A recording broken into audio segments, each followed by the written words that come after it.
Hey, good morning. Yes, it is. It is Thursday, November 6th. So, what are we going to talk about today? Well, one is sorry about the screw up. I'm not getting the video up on. I thought I had it done, but when I was unloading wood around 3, I checked and it hadn't even been posted yet. So, I went ahead and uploaded it. But today, I thought we'd talk about business funding. And this is where it's going to be a group participation because I don't have a lot of experience when it comes to getting funding. But stay tuned, I'll let you know why.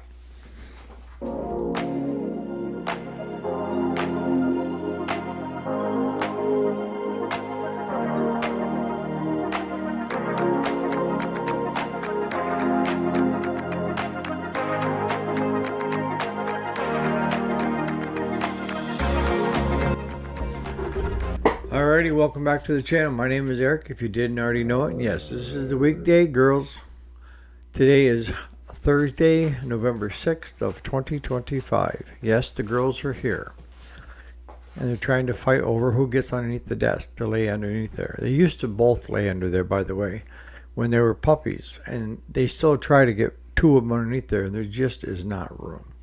There's hardly room for one of them. Funding. I can only tell you what my experience has been with it, and some of the places that I would suggest that you go. I mean, a lot of times you'll see different business groups say, try to get funding from family and friends.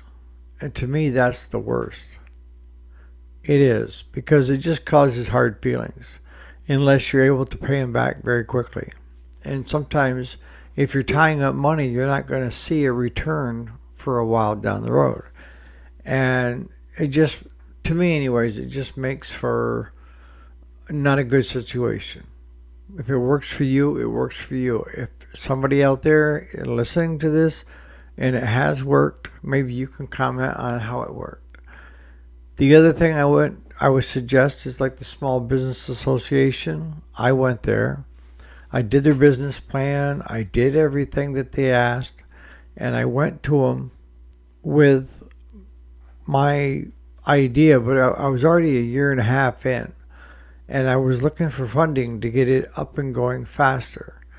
And the good Lord decided you aren't going to get funding from these guys, not yet anyways, because really the business hadn't materialized. I was developing scripts, I was uploading, I was doing all this stuff, but people had not caught on to the buying online stuff. It was either mail order or you go to your local Walmart, wherever else you go, and pick it up there. So when I had everything all spelled out of what I was trying to accomplish, I went back to the SBA, Small Business Association, and I said, okay, here's my plan, here's my business plan, here's my expectations, and I always swayed on the light side. If I thought I was going to make 50,000, I'd say 25. Whatever at that time I was thinking. But after spending weeks working on this, the gal said, look, Eric, the area that you want to go into is an uncharted area. We don't have any money available to take risks like this. And I'm thinking, risks like this? Well, as she explained, that if it was like a t-shirt business or an auto business or a small engine repair business, that's where the focus was. That would be something different. But since I was looking for online sales to be the bulk money winner, they said no. Because I didn't show enough income coming off the repair shop side of it. And you need to be able to show that you've done your due diligence of how many customers are actually in your area that you might be able to tap into. How much competition is in that area? If there's more competition than what can hold the amount of people available, you're not going to get a loan because you're considered high risk. If you're buying somebody else out that's already there and been there for a while, that's something different. They probably talk to you. So I ended up getting turned down by them. So then I went to personal loans with my own banks in my own name, instead of the business. And the minute I mentioned what I was going to do with the money, then they backpedaled. When I told you the other day that when I started this business, there were more naysayers than they were saying is possible. And you would have thought that most people with any kind of common sense would have given up on it, but I wasn't willing to let it go because it was something that I really felt strongly about. Now, when we were doing 900,000 to a million a year in just parts alone, selling parts, that's your gross, not your net, your gross. That now they wanted to look at me. And now they wanted to talk because I had a track record. And even, I don't know if you guys are remotely aware of, like PayPal offers funding too, business funding. And they were willing to offer me up to $100,000 a year in business funding. But the catch-22 was you had to have it paid back by the following year. So they were looking like you buying inventory to move, and you paid an interest rate, of course. But by the time I got to there, I'm like, why do I need anybody at this point? Nobody wanted to talk to me when I was a nobody, basically. So now everybody wants to talk to me? Screw that. My business model was, of course, we paid the employees, paid the payroll taxes, paid the business taxes, insurances, and all the other stuff. But I didn't get a dime out of it. For 2 full years, while it was, actually 3, while it was doing very well. And you're saying, well, why wouldn't you pay yourself? Because I was basically the sole stockholder of my company, and everything that was deemed above the break even, what was profit, after everything was paid, I was reinvesting it back into more inventory. And my line of logic was, if I could have more inventory here, I could ship quicker. And that is what retained a lot of my customers, is how fast they got their stuff. But I also looked at it as that's my paycheck. The inventory that's in the shop is all paid for. And it was all paid for the whole time. And if I decided to shut the doors, I'd have the money from the inventory. I took out a personal loan to buy the second location to where we're at now when the first one burnt. But I had the business pay me back. And actually, I have it set up in a way that the business is actually paying me rent, is how they pay me back. So much a month. And that's residual income that I pay myself from the business. But it's actually, I'm a landlord renting to my company. How you get funding is up to you. But if you can do it from the ground up without any help, I'm telling you right now, you're farther ahead. You are.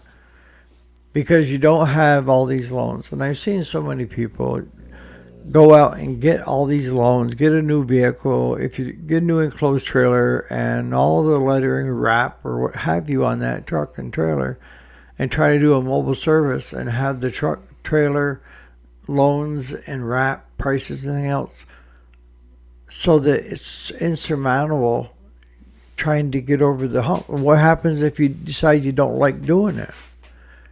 It's not like you can just pedal that truck and trailer. It's got your logo and everything on it and your contact information. You see what I'm saying? That's why I think that if you can take any money that's above a profit and put it back into the business somewhere to expand it, to get it bigger and better, you're farther ahead than going to a bank and asking for a loan.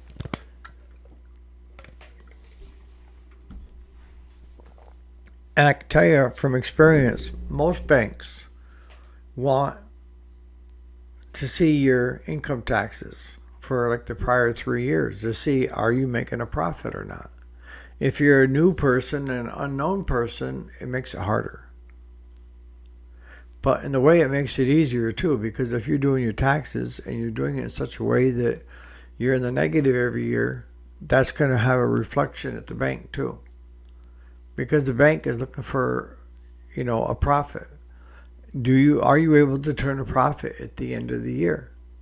And if you're not, how are you going to pay us back, right? So it's a double-edged sword on how you end up doing your taxes. I always try to get it down as low as possible. And there were always things that were costing money that we could write off and we could depreciate on, new equipment or used equipment that we bought for the business and stuff. Those are the options that I looked at and I said, the yay or nay, and it ended up being nay. And it wasn't because I said nay, it was because most of them all said nay until we were already into our 4th or 5th year and they realized what the business was doing and how fast it was growing. I mean, we went from like $1,100 one year to $220 the second year to $590 the third year, and then just it was doubling because we were the first to the market. Why is it still not happening? Because the market changed and I saw the change in the wind. And that was when eBay and Amazon started saying that Chinese sellers could sell on our venue. A lot of the stuff that I had was OEM and aftermarket. I wasn't buying from Chinese sellers. I was buying here in the States. The problem is I was paying at warehouse price for most of the places because of how big we had gotten. But that still didn't help because the Chinese that were making this stuff for the OEM and the aftermarkets started selling no-name brands that were almost exactly alike for less than what I was paying for at warehouse level. So that was telling me how much are these OEM and aftermarket companies actually marking this stuff up to us, the dealers. That was something that I really looked at. Because if these Chinese sellers could come in and sell it for half of what I was paying at warehouse level, how much were these distributors actually getting paid, or manufacturers actually making on the backs of all these dealers? And I can tell you from experience and learning that part of the business that their markup was a hell of a lot more than what they allowed us dealers. But again, I saw another vision that said this is not going to work because now we're going to be saturated and I can't compete on the same level as a country. So I started dumping everything I had and stopped reordering, enough so that these distributors and aftermarket companies started calling me saying, what's going on here? And I tried forewarning them. I said, look in the wind. The Chinese sellers are now selling on the venues and even have Temu now. And